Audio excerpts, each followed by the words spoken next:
Take 5 on a take on life is barriers in thinking. The tiny human brain that is placed within the skull is believed to have about more than 100 billion neurons which are connected in a trillion different ways, and they communicate with each other. It is this little wired mystery with its ability to decipher, understand, comprehend the most complex situations in life that has probably defined mankind's existence. But that's not the question. The more pertinent question here is, does this little wired mystery have an ability to understand, comprehend itself at any given point in time? The answer is probably a no. We all are wonderful storytellers. We keep telling stories to ourselves. We probably have the greatest conversations with ourselves. And at any given point in time, we are a bundle of questions, inhibitions, apprehensions. They say we live life twice, once in the head and once in real. And we often visualize the cinema of our future, of incidents that may happen. And in reality, it probably would never ever happen as well. But these stories keep running within us and probably create its own set of impediments. There are questions like, I don't think I'm made for this. There are far more capable people. This has happened to me in the past. I've had friends who have backstabbed me. I'm sure it's going to happen again. I can see my future. I'm bound to fail. I'm going to put down all the people who trusted me. And many, many more such questions. What happens is we often become the product of the stories that we tell ourselves. We become the product of the stories that we tell ourselves. So through this session, what I'm trying to do is to understand the barriers and see how we could tackle it better. To begin with, we'll have a round of questions, followed by concrete sections, and I'll reveal the sections as we go by, and we'll deal with it one by one. Right? With this, I open the floor for discussion. The first question that I have for anybody out here is, what are those factors that influence our thinking? Ideas, predetermined ideas. Predetermined ideas, okay? Situations, Situations, okay? our past experiences. Past experiences. Moving forward with my first section. So I've divided this into 4 sections. Depending on time, we'll have either 3 or 4. So let's see how we can do. The first one is called the one incident impact. Research picked a real life story, and with the consent of the person, I am going to read out what is being given to me. Okay? And then let's try to analyze it and see and try to connect it with our lives as well. Is that okay? It's called the one incident impact. The title of this story is called The Wall That I Built. In the 9th standard, the first exams we faced were the unit tests. It was supposed to be easy. You're building the momentum for the 10th standard. The marks came out a few weeks later, and one paper crashed my world. One red number left a mark that would haunt me for life. I failed in my Kannada paper. The very next day was going to be the prize day, where my parents were going to see me get a prize that I suddenly felt I didn't deserve by any means. How can someone who fails in a Kannada test get an award? I was scared to tell my parents of my failing, lest they think they failed as parents somewhere. I had let them down. I always wanted to be a good child.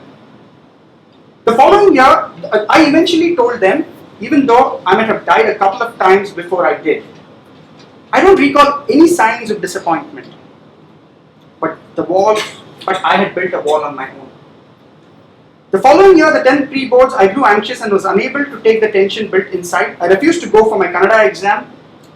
I was coaxed by my parents and finally wrote the exam and passed. The following year, 11th standard, I failed many more papers, but so did most of my classmates. I remained unfazed. But oddly, the day before an English exam, I went through the same process of growing anxious, my parents coaxing me, and finally writing the paper with no preparation, but passing it with good enough grades. 12th midterm, the trend continued. This time, I had no energy left in me, having given the papers. I went through my undergrad without much scars. It was again during my master's thesis. Exactly 48 hours before the exam, I got into a state of panic. Was emotionally drained, but had to pick myself up. And with the help of family and friends, I passed with a distinction. It's been 7 years since the last big episode, though the ruins of that wall still remains. One little incident of having failed in a Canada test can actually haunt you at every important juncture in your life. Why do you think this happens? Because you're always used to see a pattern. You're always so, made to see a pattern.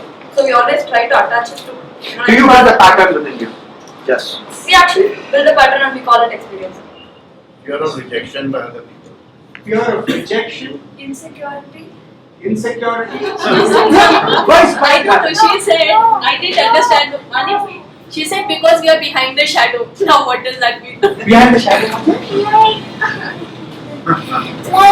we can just after you fail, you can't just see, you can't see anything else. Like you can't see That haunts you, that means. And you just see that there is a shadow and that's like stuck in the middle. You can't go front and you can't go back. You're stuck in the shadow once you fail. You can't see. She actually decoded the entire thing. At that moment, they cannot see anything before or behind them. And they feel that they've hit that one block that is so shattering. But it actually, you carry it along with you even 10 years later and you start to see that pattern. Now you had something to say. I want to say insecurity. Yeah. Because once you fail, no matter how good you are and how good other people think you are, you still don't accept that success. You'll be like, okay, I failed in that Kannada test. I'm not that great at something. You relate to things and you. So how do you relate to that aspect, say, when you're in your masters, when you're doing your masters? Yeah. How does it haunt you again? Yeah. I think somebody said that it's a pattern, and the pattern comes from a society's perception of result-oriented performance.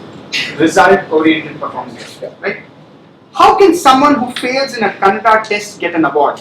I was scared to tell my parents of my failing, lest they think they have failed as parents somewhere.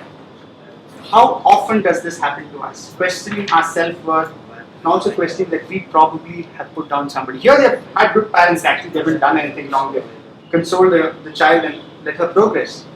But this one element of having put down your parent, or having put down your friend, your colleague, your partner in life, does that actually wreak havoc?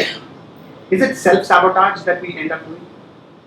Yeah, I think so, because you attach too much importance to it, and somewhere it's just blown up totally out of proportion in your mind, and it's also happened for the first time.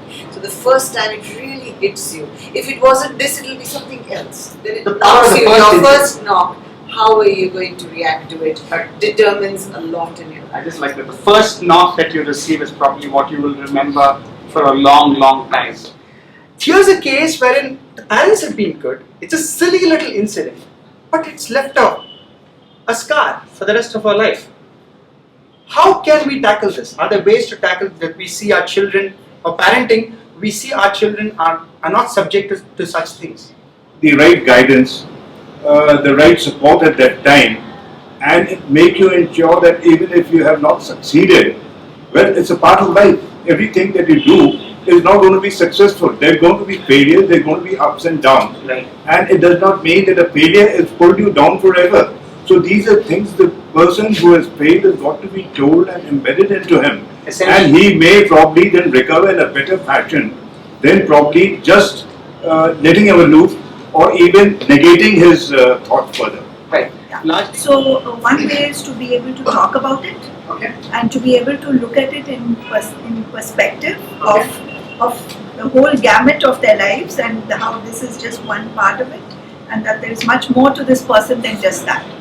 Right. And help them to see that, give them an insight into their Okay. Yeah. I must talk about. I think I agree. Talking about it is important, but also drawing parallels with somebody else. So relating to somebody else. Like, look, that person did it, or you yourselves find a person that went through the same situation, Sure. and then you either, even if you don't know them, you assess their journey and how they went about overcoming those problems. If it's something more serious than an exam. Try to find parallels where you can associate yourself. Yeah, I think that is also Is one way of tackling this situation. Negative. Right. I'll give an example of my friend who stood first, right from first standard to 10th standard as a record Okay. in Hope School and subsequently in national school. Okay. And he got into a job in a multinational company. Okay. Every time he gets promotion first time, he's on a high.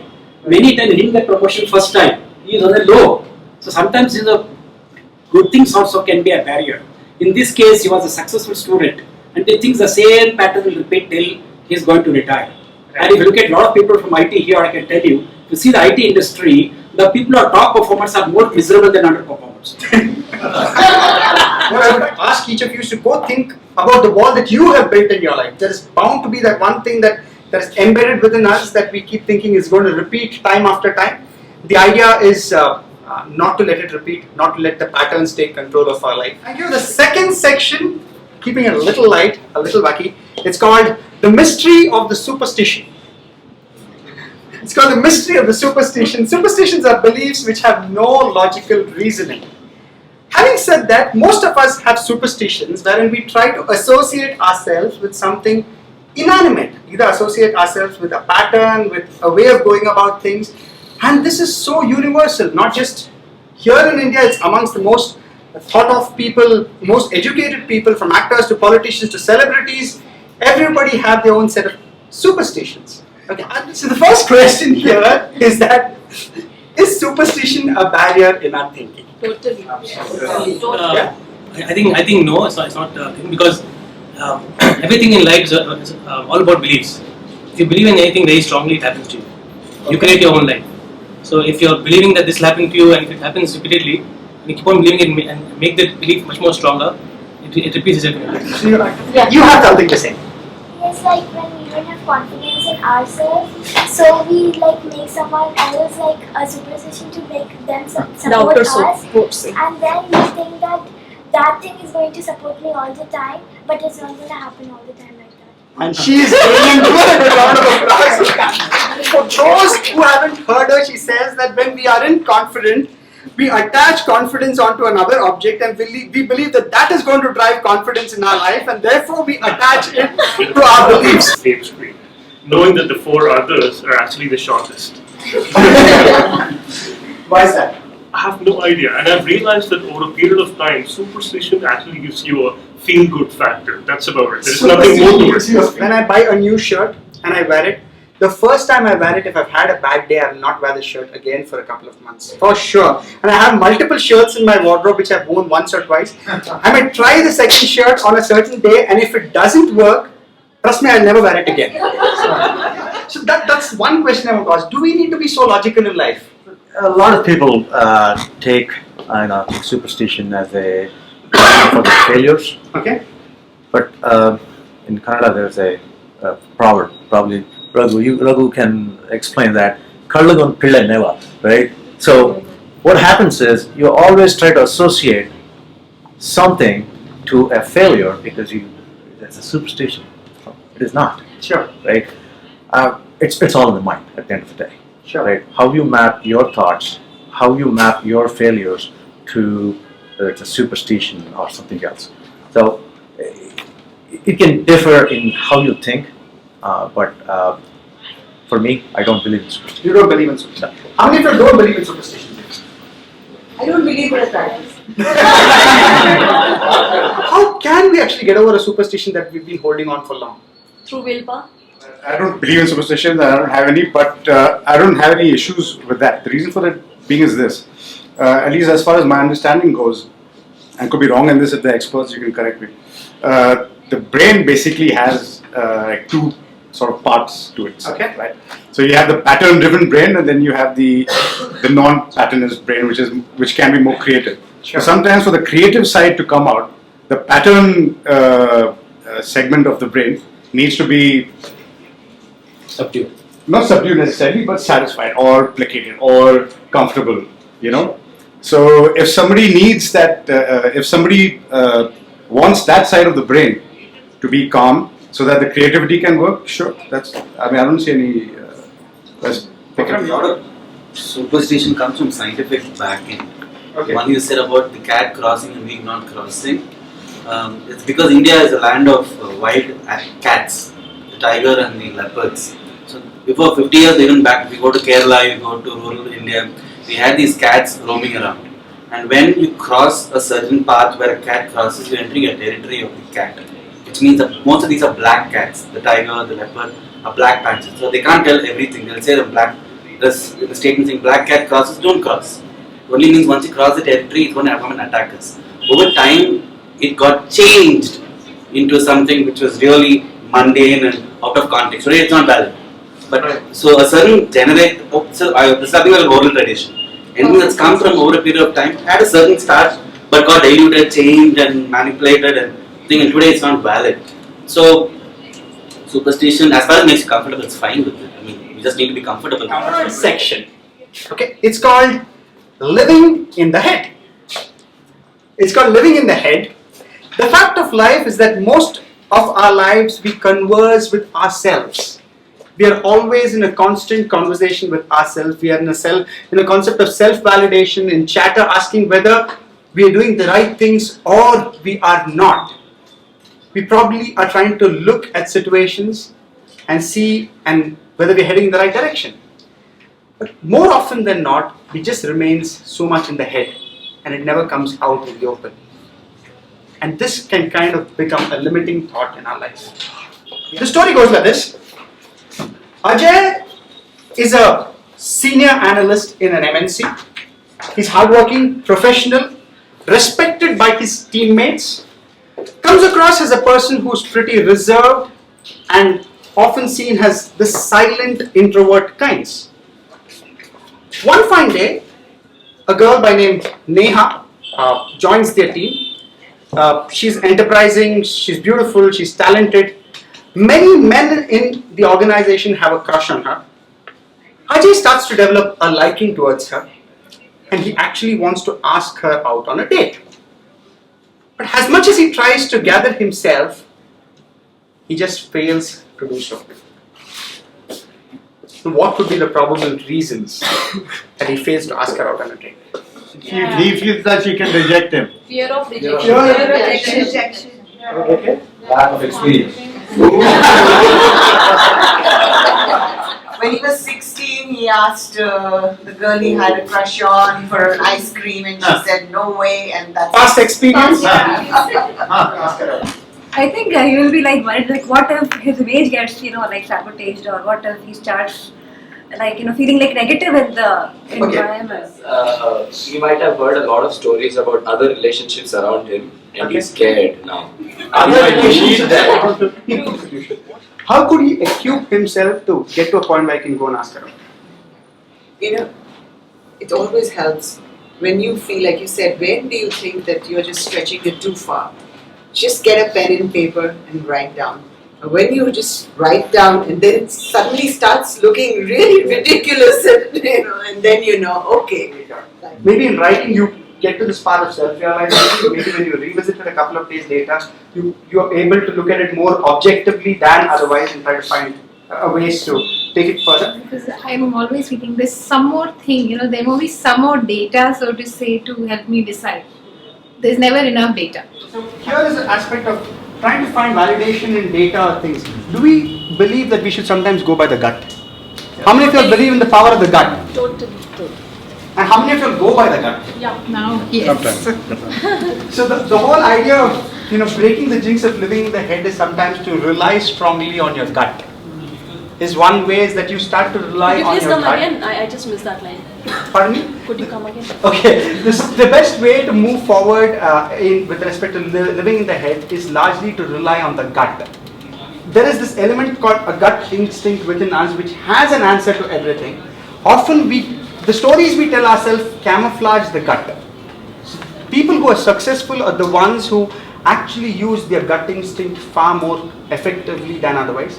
They are willing to be vulnerable to put their gut instinct out there. Even if they fail in a certain endeavor, they are ready to pick that gut instinct again and come and apply it the next time around.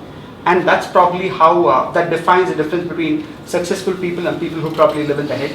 We all have stories in our heads. It is more to do with how we overcome it and how we let this element called gut take greater precedence in our life. This section, the last section, as we close on the show, we're running tight on time. It's called the circle of influence. Now, the Maslow's theory of needs defines the needs of a human being. The first two needs are basic primitive needs. One is of food, clothes, and shelter.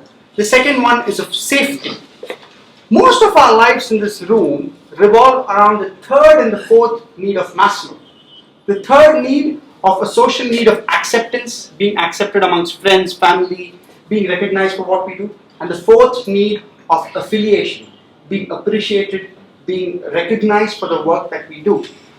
And in order to achieve it, we strive day in and day out. And that probably defines us being social beings. The fifth need of self-actualization is way too above us, so let's set that aside. Right? The question on the floor of the house is, how much of an influence do people who surround us play in our way of thinking? A lot. A lot? How? Can you define how you Yeah. One example is peer pressure. We hear this term all the time, right? Okay. So you're thoroughly influenced by what's happening around you in office or even in college for that matter. So peer pressure is probably a term that describes how you're influenced by others. Even if you go back to Darwin's age, right, you had the Homo erectus and the Homo sapiens. Right. Homo erectus was far more superior than Homo sapiens. Okay. In pretty much every aspect of thing, except for his social understanding and how to build up social behavior. Okay. He became extinct because he could not survive or could not work on his social skills. Whereas the Homo sapiens was more successful because they were able to take the influence of the people around them, build on it, and be successful. And they're all Homo sapiens this time. So, how much of a role does social media, Facebook or a Twitter, play in self-validation, in influencing our thoughts, or even in validating another person? A lot. Yeah? So are you looking for validation in social media? Not everyone. Yeah. Or do you look at somebody on social media, see that they're pretty active and they're doing a lot of things, they posted pictures, and that's how you start to build an image of the person, subconsciously? Yeah? So actually you're influenced by a lot of things that you see. With this, I'm going to close the show with my take on this topic. But let me be clear, each one of us have our mental barriers. How well we handle it and how well we tackle it defines how successful we are. I'd like to leave you behind with a few pointers on tackling these barriers better. One, don't overrate it. We often overrate a barrier. We try to give it undue attention and feed onto it. It's fine to acknowledge its presence, but never overrate a barrier that it comes in the way of our life. Two, communicate. The most important thing in life is to communicate our apprehensions, our thoughts, our fears, and the process of communication, we probably will find support and a way to solve it. A failure to communicate will lead to a further breakdown. Three, widen your circle of influence. If you go to the same person and ask views again and again, you're going to hear same things. You need to have a wider circle of influence where you reach out to different kind of people, different thoughts, so that you are able to look at yourself, challenge your own thinking. Probably experiences and traveling can do a world of good. That's one. Four is, don't have rigid beliefs. We often so badly cling on to that one belief system that we're not ready to give up on it. A single belief system should never define our lives. Five is coping mechanisms. Barriers exist. They are bound to be there. And we need to learn to live with it. We need to acknowledge and say, fine, you're there, be there. Don't come on the way, come in my way. Probably things like, as ma'am said, write down everything that is going on in your head and later look at it and you will find a rational way of looking at it better. And six, take risks, act. The only way to quell anything that is within us is to act, either to walk up to a girl and ask her and fail, or to do something that we haven't done for long. As the Nike ad line goes, sometimes you need to do it. Just do it. Thank you. I had a great time hosting you all. Hope you did. And look forward to seeing you all soon. please join me for a photograph on stage and please spread the word as well. Thank you so much.